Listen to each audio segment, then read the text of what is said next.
Hello hi అండి. ఇప్పుడు మనం వెజ్ బిర్యానీ ఎలా తయారు చేసుకోవాలో చూద్దాం. ఈ బిర్యానీ మరీ ఎక్కువ మసాలా టేస్ట్ ఉండదు, అలానే టేస్ట్ లేకుండానూ ఉండదు. ఇది తినడానికి చాలా టేస్ట్గా ఉంటుంది. మీరు కూడా ఒకసారి ట్రై చేసి చూడండి ఇది ఎలా తయారు చేసుకోవాలో.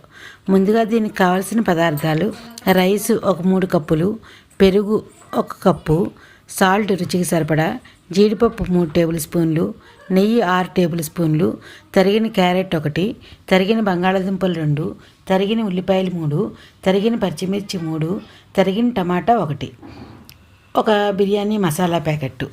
ఆ తర్వాత ఒక ప్లేట్లోకి చిన్నగా తరిగిన క్యారెట్ 1, చిన్నగా తరిగిన ఉల్లిపాయ 1, చిన్నగా తరిగిన పచ్చిమిర్చి 2. ముందుగా ఈ చిన్నగా తరిగిన క్యారెట్, ఉల్లిపాయ, పచ్చిమిర్చిలోని మనం రైతా కింద తయారు చేసుకోవాలి. ఈ చిన్నగా తరిగిన క్యారెట్, ఉల్లిపాయ, పచ్చిమిర్చి ముక్కల్లో కొంచెం సాల్ట్ వేసుకుని, ఆ తర్వాత కావలసిన పెరుగులో ఇంకొంచెం సాల్ట్ వేసుకుని, అంటే మొత్తం సాల్ట్ని 2 భాగాల కింద చేసుకుని సగం వెజిటబుల్స్లో వేసుకోవాలి, సగం పెరుగులో వేసుకోవాలి. అలా వేయడం వల్ల ఈ ముక్కలకి సాల్ట్ పట్టి తినడానికి టేస్ట్గా ఉంటుంది.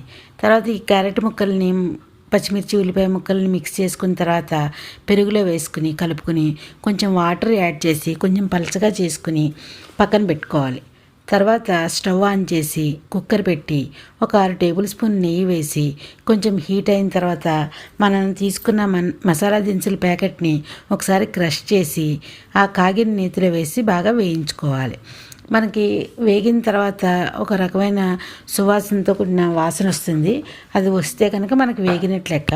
ఆ తర్వాత తరిగిన పచ్చిమిర్చి, ఉల్లిపాయ ముక్కల్ని వేసుకుని ఒకసారి వేగిన తర్వాత టమాటా, క్యారెట్, బంగాళదుంప ముక్కలు కూడా వేసి వేయించి జీడిపప్పు వేసుకుని ఒక 1/2 మినిట్ పాటు వేయించిన తర్వాత అందులో సరిపడా సాల్ట్ వేసుకుని ఇప్పుడు మనం వాటర్ యాడ్ చేసుకోవాలి. మనం 3 కప్పుల రైస్ తీసుకున్నాం కాబట్టి నేను 6 కప్పులు వాటర్ పోస్తున్నాను. అంటే రైస్కి 5 కప్పులు, తీసుకున్న వెజిటబుల్స్ కూడా కుక్ అవ్వడానికి 1 కప్పు, మొత్తం 6 కప్స్ వాటర్ పోస్తున్నాను. అలా పోసిన తర్వాత సాల్ట్ వేసుకుని బాగా ఉడికించుకోవాలి వాటర్ని.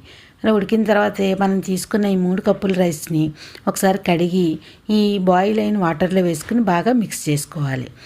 ఒక 1 మినిట్ పాటు వాటరు, రైసు, వెజిటబుల్స్ 3 కూడా బాగా మిక్స్ అయ్యి మనకి పైకి రైసును వెజిటబుల్స్ కూడా కనపడుతూ ఉండేదాకా మిక్స్ చేసుకున్నాక అప్పుడు బిర్యానీ లీవ్స్ వేసుకుని మనం కుక్కర్కి మూత పెట్టుకుని ఒక 1 విజిల్ వచ్చిన తర్వాత స్టవ్ని సిమ్లో పెట్టుకుని ఇంకొక 1 మినిట్ అయిన తర్వాత అప్పుడు ఆఫ్ చేసుకోవాలి. ఇలా సిమ్లో పెట్టడం వల్ల అడుగున ఏమైనా ఇంకా కొంచెం వాటర్ అది ఉంటే కనుక అది కూడా బాగా కుక్ అయ్యి వాటర్ లేకుండా నీట్గా కుక్ అవుతుంది. అలా ఆఫ్ చేసి బాగా చల్లారిన తర్వాత మాత్రమే మూత తీసి కలుపుకోవాలి. వేడిగా ఉండగా మూత తీసి కలిపితే ఆ రైస్ అంతా కూడా మొత్తం ముద్దగా కలిసిపోయినట్టుగా ఉంటుంది. అలా కాకుండా కొంచెం చల్లారిన తర్వాతే కలిపి కొత్తిమీర కూడా వేసుకుని పైకి కిందకి కలుపుకుని మనం ఒక ప్లేట్లోకి తీసుకుని రైతాతో సర్వ్ చేసుకుంటే చాలా టేస్ట్గా ఉంటుందండి. ఒకసారి మీరు కూడా ట్రై చేసి చూడండి.